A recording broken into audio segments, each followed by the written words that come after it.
भोला बिराजे हे मोर गाँव हिर्री माँ। भैया पुड़ बिराजे हे मोर गाँव हिर्री माँ।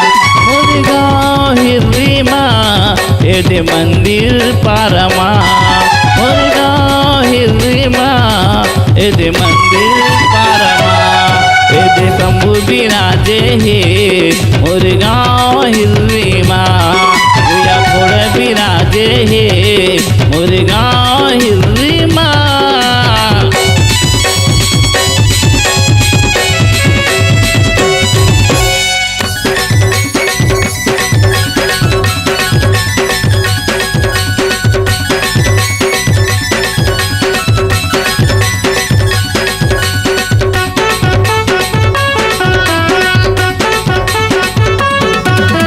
हिर्री गाँव के महिमा भारी भोले बाबा के होते चारी। जैन भक्त पूजा पाठ करी होकर जिंदगी बेड़ा पार होई।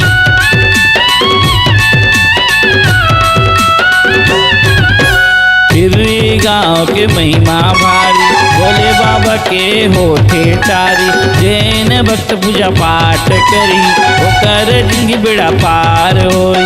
भोले बाबा गा हे शंभू बाबा गा मोर भोले बाबा गा हे शंभू बाबा गा। भैया पुड़ बिराजे मोर गाँव हिर्री माँ। एदे भोला बिराजे हे मोर गाँव हिर्री माँ।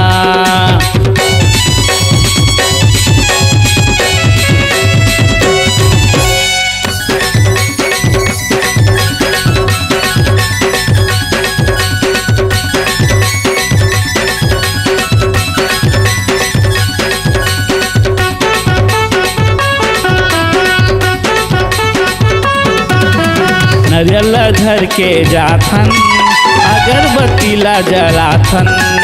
मन के मनौती भोला ला मने मन गोहराथन।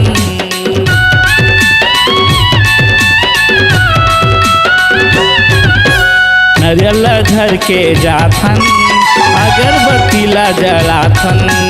मन के मनौती भोला ला मने मन गोहराथन।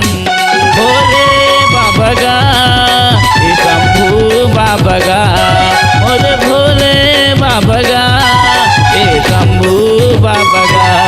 भैया पुड़ बिराजे हे मोर गाँव हिर्री माँ। एदे भोला बिराजे हे मोर गाँव हिर्री